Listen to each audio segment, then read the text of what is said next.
Californie, États-Unis. 2009. Signe d'Allah numéro 9 de 22. Au nom d'Allah, le tout miséricordieux, le très miséricordieux. Ne médite-t-il donc pas sur le Coran? S'il provenait d'un autre qu'Allah, ils y trouveraient certes maintes contradictions.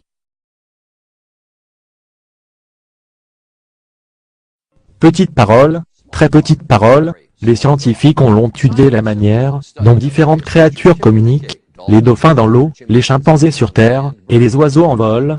Mais les insectes, peuvent-ils avoir quelque chose à dire? Concernant la minuscule fourmi, la réponse est peut-être oui. Les fourmis vivent dans une société extrêmement structurée. Elles sont expertes en architecture et même en agriculture. Et maintenant, les scientifiques nous apprennent que les fourmis se parlent entre elles. Êtes-vous surprise par ce que vous avez découvert? Oui, nous sommes surprises. Regardez l'arrière de la fourmi, c'est l'abdomen vibrant de bas en haut. C'est ainsi que les fourmis font du bruit et parlent entre elles. Les scientifiques ont fait cette surprenante découverte accidentellement, lorsqu'ils étudiaient le grand papillon bleu. Ils ont vu ces chenilles tromper les fourmis, qui les emmènent avec elles dans la fourmilière, et les nourrissent jusqu'à maturité. Pourquoi? Étonnamment, la chenille imite la voix distinctive de la reine des fourmis. Les papillons ont appris à parler le mystérieux langage des fourmis. Un langage que les humains viennent à peine de découvrir. Allah dans son Coran, a choisi les fourmis parmi tous les insectes, afin de vous informer qu'ils parlent les uns aux autres. Après 1400 ans, les scientifiques ont eu la possibilité de connaître cette réalité scientifique, par le moyen de la technologie moderne de pointe. Au nom d'Allah, le tout miséricordieux, le très miséricordieux. Quand ils arrivèrent à la vallée des fourmis, une fourmi dit aux fourmis, entrez dans vos demeures, de peur que Salomon et ses armées ne vous écrasent sous leurs pieds sans s'en rendre compte.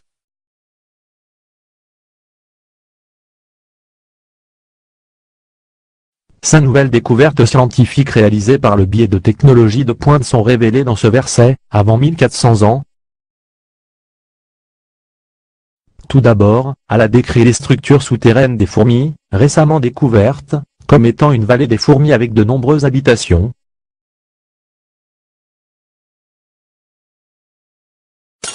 Deuxièmement, le mot écrase ou brise, est l'une des traductions du mot arabe yatmanakum, qui signifie la destruction immédiate d'un objet. Cette caractéristique est celle des objets durs, qui réagissent de la même manière que le verre lorsqu'il est brisé, car il manque de souplesse. L'utilisation de ce mot arabe dans ce verset est en totale conformité avec les résultats de dissection des fourmis, suite à des études récentes, montrant que l'armure externe, appelée exosquelette, couvrant le corps de la fourmi, est cassable exactement à la manière du verre.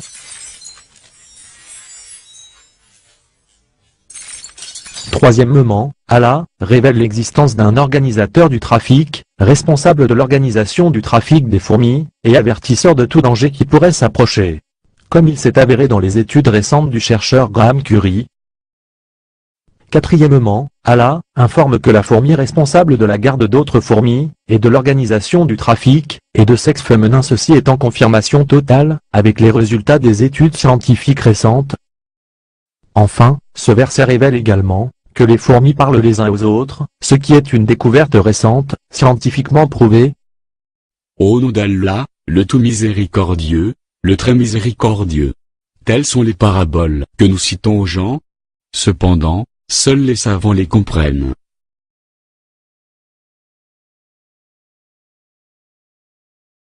Au nom d'Allah, le tout miséricordieux, le très miséricordieux. Nous leur avons, certes, apporté un livre que nous avons détaillé, en toute connaissance, à titre de guide et de miséricorde pour les gens qui croient.